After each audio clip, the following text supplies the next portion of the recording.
Hey, this is Berwin, the lead tutor from Berleaf Education. Today we are taking a look at a fraction word problem that can be solved through the change of numerator method. Now, if you are unfamiliar with this method, please check out the video link in the description right below for a detailed explanation. Without further ado, let's take a look at the question. Sandy had a total of 868 red pens and blue pens. After selling an equal number of both types of pens, she had 1/4 of the red pens and 1/5 of the blue pens left. What was the total number of blue and red pens left? Let's start off with identifying the important information.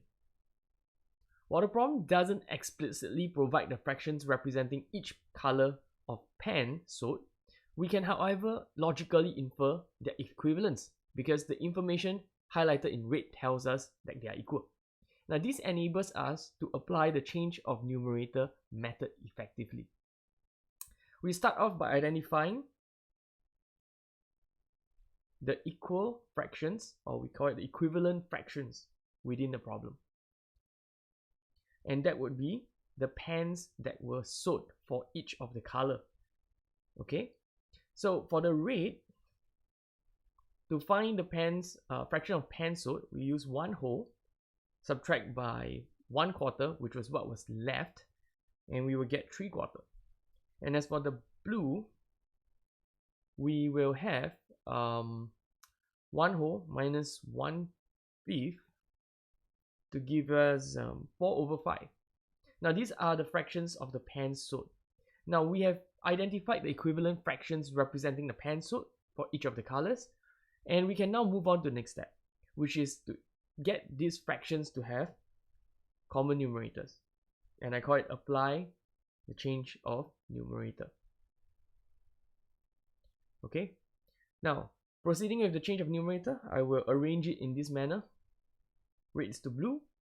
Okay, red pens sold is that of 3/4 and is equivalent to 4/5 as we have previously found. All right, now to make them the same numerator, we have to use this, right, which is 3 times 4 to get a common multiple here, which is 12. So this will mean that we have to multiply 4 to each of the numerator and denominator of red, and for blue is 3 to the numerator and the denominator. So this will give us 12/16 and 12/15. Okay, now at this point, it's crucial for us to understand all of these parts over here. What do they actually mean? So for the numerators of these fractions, okay, it represents the pens sold for each of these colors that we have previously found, which is the red and the blue pens sold. All right, so let me write it down for clarity. Units of red pens sold. Okay. On the other hand, the denominator actually represents the total units of red pens. Okay. And of course, for the other one, this fraction over here, the numerator means the units of blue pens sold, and the denominator means the total number of units of blue pens. Okay. All right. We know that there were a total of 868 pens, and this is represented by the sum of the units found here, over here in the denominator.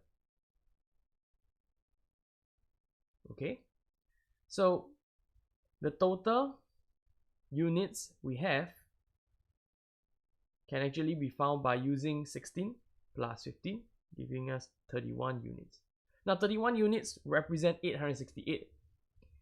And therefore, 1 unit is actually equals to 868 divided by 31, giving us 28. Okay, now our next step is to find the remaining pens. To do this, we need to determine the number of units that represent the total remaining pens.